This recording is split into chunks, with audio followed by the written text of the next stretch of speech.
Bolonau in nonnessu. E molto Gesuino Coinu e soi onnessu estima cumele.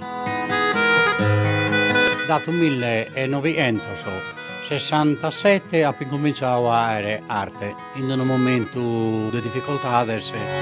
Travallo sa preda, sa linna, e in particolare sa passione mia per su intendo in tu oro este a dare valore a tasconcas de estos animales che ha in campagna. Questo è un teschio de va.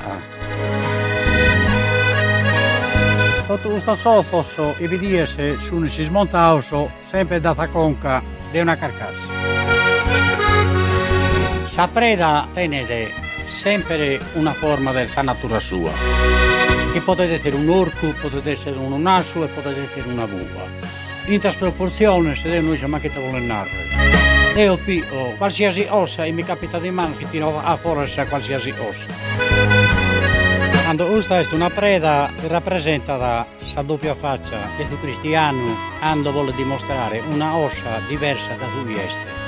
L'uomo deve tenere una voce via e deve essere un uomo vero.